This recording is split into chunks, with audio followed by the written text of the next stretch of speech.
Hello everybody, 90 Rev back here again. I'm sorry I couldn't throw out any videos in January in the last month because I have some my own personal problems that I had to deal with. But anyway, today I wanted to get to a very important topic in my opinion here in Italy is traffic. I do want to do some videos about cars, and I'm going to save that for further episodes, but I think the main reason why I want to save that for further episodes is because, in my opinion, I think that if you've ever driven on an Italian road, I think you would be a more better driver in the future. And today we are going to find out, and I'm going to show you exactly why I think that is. And just to show you around right now, I'm in the middle of a parking lot that's right exactly outside of an autostrada. As you can see, I have many cars parked here around me. The great mountains back there, if you guys want to see some of the great Dolomiti of Italy in the far background back there. I don't think you can see it, but anyway. So let's get to the rest of the video. Okay, so to get to the topic that I want to talk about today, we have to go back to the beginnings of the Italian automotive industry. And we're talking about before the First World War. Not that many people know this, but Fiat, Lamborghini, Maserati, Lancia, Ferrari, besides their cars, they were also making farm equipment. We're talking about tractors, plows, and that sort of thing. So when the First World War came around, the problem about Italy is that it's such a small country compared to the rest of all the other countries in Europe. So lots of the resources for making cars and things like that went into the war effort, making cars and trucks and airplanes and tanks for the First World War. And then the same thing happened during the Second World War. And then a little bit after the Second World War, that's when we started to see the cars that we know of today in terms of Fiat, Lamborghini, Maserati, Lancia, Ferrari, and the usual name brands here in Italy. So the reason why I wanted to point this out is because all the way up until I'd say maybe the end of the 80s, most of the farm roads over here, the roads that passed through the farmlands were not even paved. It's only from the 90s up that they started to pave most of the roads that were here in the farmlands. And the problem with that is that here in Italy, we got pretty much in a yearly, I'd say in a yearly basis, we have pretty much from 60. It depends where you live, obviously, in Italy. Maybe down south it might be a little bit more drier, but I'd say anywhere from Rome, a little bit farther up, especially here in the north where I live, we're talking 60 to 100% humidity. And what happens is that basically farmers and things like that, they have to go back and forth from their fields, and going back and forth from their fields to their houses, to the barns and things like that, they have to cross public roads that cross through the countryside. And the problem with this is that most of the countryside roads are paved and everything like that, but the problem is that their wheels on the tractors and things like that, they lose dirt and stuff like that. So the problem is that the tar, the black stuff in the asphalt, it collects that dirt. And the problem is that the tar disappears, and over time what you're left with is the rocks in the tar basically that have been marbled over. So since I was talking about the humidity, the thing is that what happens is that even if there's a slight drizzle, we're talking about even just a little tiny amount of rainfall, the roads can become quite slippery. Even though you're in the countryside and the roads are pretty flat, you can still slide off the road. And one of the main things that makes it really dangerous is because most of the roads, in comparison to the fields to the farmlands that are around it, are raised up a little bit. And the reason for this is that because every single time there's the rain period or there's lots of rainfall and stuff like that, they don't want the roads to be flooded. So obviously the roads are a little bit raised higher than the farm fields. So what happens is that you can be going 10 to 20 kilometers an hour and basically slide off the road. That's how dangerous it is. And the really crazy thing though too is that On certain roads, you'll find that on each side of the road, there's a small stream or a ditch, basically, before it leads on because every farm field has to be irrigated. So the streams run basically, so most of the times, even identical right next to the road. So what happens is that if you have an accident or something like that, or if you hit the brakes or something on a curve, you would slide off the road and then into a small like stream or ditch, and that's what makes, in my opinion, here in Italy, the roads really, really dangerous. And to put it and to make it even worse, though, moving away from the farmlands now, I mean, you go into the city, for example, right? Even in the city, we've got issues because places like Rome, for example, they have problems with earthquakes and things like that. So the problem is that the earthquakes shake the ground and everything. They break up the ground how usually earthquakes do. And the problem is that it breaks up the roads, though, too. And in some cases, we even got tree roots that are growing through the ground and stuff that are making sinkholes in the asphalt. So basically, that's the main reason why in Rome, every single time you would go there, you would find millions of potholes around the side. So just imagine trying to cross these roads that are totally smoothed over because of farmers passing over them. And plus, you have to worry about oncoming traffic and everything like that. Plus, the potholes and sliding off the road. And moving back to the countryside, sorry I'm going back and forth, but anyway, you get to the countryside and there's some old towns and villages and things like that they want to keep the original aesthetic. I kid you not. They want to keep the original aesthetic of the town like it was in ancient times, like in the antique times, so to speak. So the problem is that you get certain roads that it might be quite picturesque, in that sense that it looks totally beautiful. It looks like it never changed. But the problem is that some of these roads, like you'll see here, are aligned with trees. So the problem is that since the road is raised up, like I said before, is that if you were to have an accident, so what would happen is that I've seen this before, people hit the trees and then the car rolls over into the ditch beside it. And it's even worse because, other than having the accident, you fall down into a ditch though too, which is even more dangerous, so. And that's one of the things that I have to point out that's really crazy in certain towns is that most of the towns have to pay for the renovations of the roads themselves in their own towns. So it depends. Sometimes the government helps them. It just depends on the case, But most of the times, most of the towns are the ones that have to pay for their own roads and things like that and the upkeep of the town itself.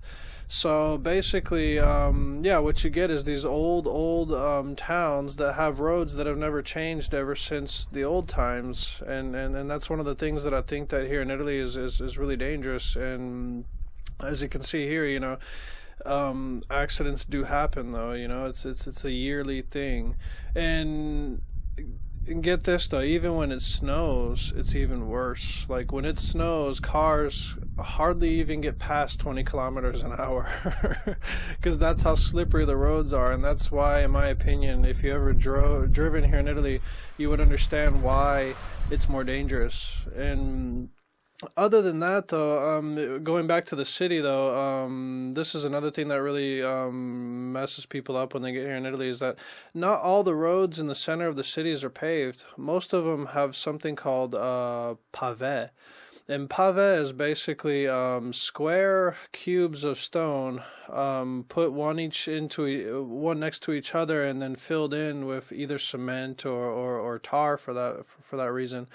And this creates another problem though too, because when it rains, it creates little puddles, and the puddles get absorbed into the ground, and that creates your potholes.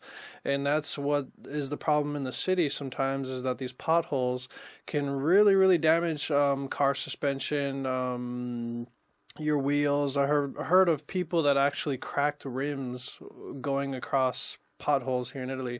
And that's really one of the dangers of driving through the city. But not every city is going to be like that. I have to give respect for Milan, because Milan, I mean, even though they do have pave, but the pave are a little bit bigger in the sense that you have your small pave, which is the little tiny cobblestones that you'll find, and then you have your big pave that are more towards the antique Roman tradition of having, big blocks in the ground rather than, having the little tiny pave as you see in other places. But moving on for another thing that I wanted to talk about too is that the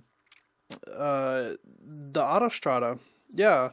The autostrada here in Italy is been there for many years, connecting all the roads of Italy. As they say here, all roads lead to Rome. So getting to the autostrada, as you can see here, there's old pictures of the autostrada from years ago, and not much has changed. The only thing that I would say that has changed in the autostrada is that they put more speed traps. Yeah. And I was talking to my father about this years ago, and he told me that when he first came to Italy, right, and he first got on the autostrada, which is the international highway or freeway of Italy. So basically, most of the autostradas have 3 lanes, right?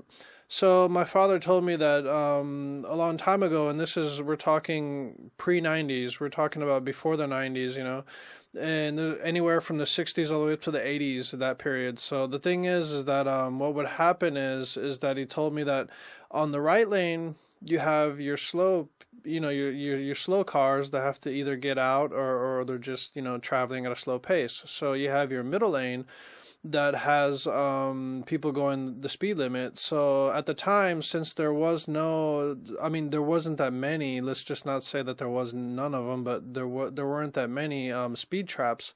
So the thing is that with the speed traps not being there, the left lane, basically people would go as fast as they wanted to, almost like being on the Autobahn in Germany, for example. And what would happen is that you would be sitting in the middle lane and a car would pass by you on the left and you couldn't even tell what it was. My father was telling me that every single time a car would pass by, you would only see the emblem of the car disappearing into the distance. So if it was a Ferrari, you'd see the little horse, disappearing in the distance, so, and the funny thing is that, he used to call him and his friends, years ago when he was, when the first time he came here to Italy, he said that, they used to call this lane the what the F lane, because every single time a car passed by you would just be like, what the F was that, because you couldn't tell what the hell was passing by you, because basically they were going too fast and you would just see the emblem of the car disappearing in the distance. And I mean, to put this in retrospective today, I mean, it doesn't happen like that today anymore, because obviously the speed traps, but there was years ago a story about I heard it from a friend of mine. Basically, he said that there was a guy that drove, I think it was a Lamborghini or a Ferrari though. He drove from Milan to Venice in 20 minutes. And usually that's a drive that takes about 2 to 3 hours depending on traffic. So I guess it was nighttime, because nighttime here in Italy there's usually not that much traffic on the autostrada, but Milan to Venice in 20 minutes. It was kind of hard to believe this, but at the end, somebody told me that at the end of the story, he basically got so many fines from that. I don't even know if he was able to hold on to his car with that many fines. That's insane. And I'm gonna say that out of all the streets in Italy, I think the autostrada is one of the most safest roads that you can be on here in Italy. I mean, leave alone the countryside or the cities. I think the autostrada, I mean, most drivers here in Italy, I think, in my opinion, would admit that when they get on the autostrada, they feel a little bit more better. They can just put it in fifth gear and just relax. They don't have to worry about, too much craziness happening. It depends on, obviously, which city you're trying to move back and forth from, because most of the autostradas connect from city to city rather than small towns and things like that. And one thing you have to understand is that when you get on the autostrada, you're always, once you're getting on or off, you're always going to be having to pay a toll. And the toll is not that much. It depends. Maybe on the weekends they might raise the price a little bit because there's more people traveling on the weekends. So, and the money that goes into that, especially the taxpayer money, is to upkeep the roads. And most of the roads of the autostrada, most of the government keeps those roads, keeps the upkeep of the roads. And the thing is that, yeah, like I said before, most of the towns and cities have to keep their own roads, but the government usually, in general, keeps the autostrada quite clean and quite good. So I am totally happy for that. So, in getting to another thing about the autostrada that I love so much, when you want to take a break from driving and things like that up on the autostrada, you stop at a place called the Auto Grill. And the Auto Grill is a really nice place because you can stay there as long as you want. You can eat and drink and stay there with your friends and do whatever.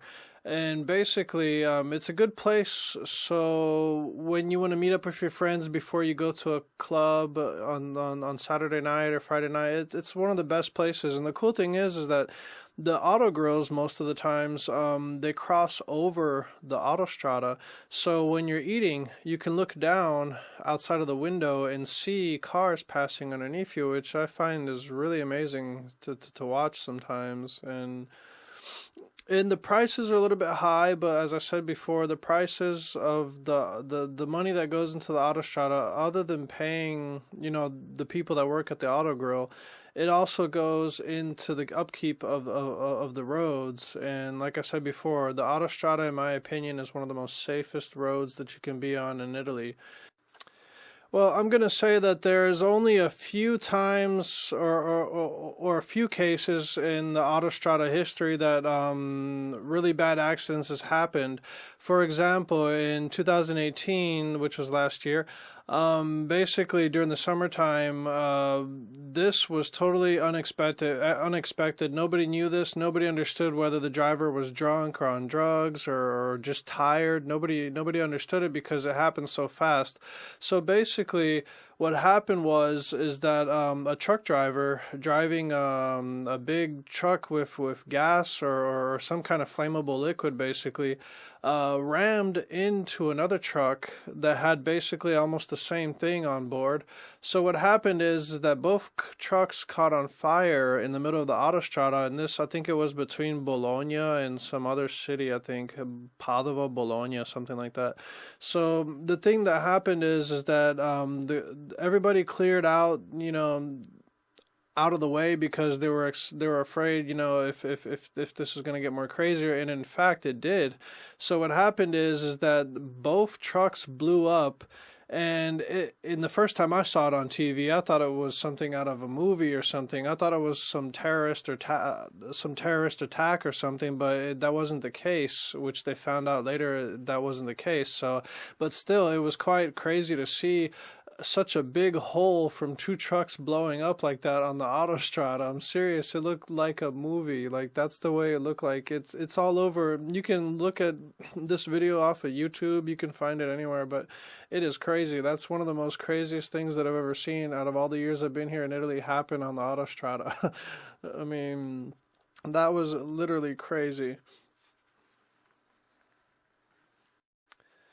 Well, now, moving back to the cities and farmlands, one of the things that I forgot to mention was that most of the towns and things like that, the cities, it was only in the last 10 to 15 years, the government started giving these towns and cities money if they created more circles, roundabouts in their cities, because at the time we were getting tired. I mean, everybody was getting tired of having to stop at a stoplight all the time. So in turn of stoplights, they started creating more roundabouts, and you have your big roundabouts, you have your small roundabouts, and you have more big roundabouts, and you have small roundabouts, and another roundabout, And another roundabout. Yeah, that's basically what it looks like when you're driving through Italy. There's roundabouts all over the place. And I love this because it really took care of traffic in a really big way. The only problem is that at the beginning, when these circles first started, we had most of the elderly people that drove their cars in the street. They didn't understand this at the beginning, so they went backwards basically, and that created some accidents, which people didn't even expect that to happen. So that's one of the things that's changed here in Italy in that sense. And yeah, circles, roundabouts, more roundabouts. And roundabouts, yeah, basically that's most of Italy, roundabouts. So getting to the end of the video here, one of the last things that I wanted to talk about that you're going to encounter on the road is unruly drivers. And what I mean by that is, like I said in my past video, is that Italians have this pride among them. We're not talking about national pride of oh, you know, we're Italian and this and that. No, we're talking about personal pride, and that carries on in the car. So let's just say that if you're stopped at a red light, for example, and you take even 2 seconds more to take off when it turns green, they will honk you and they will let loose of their stress upon you if they can, if they're behind you.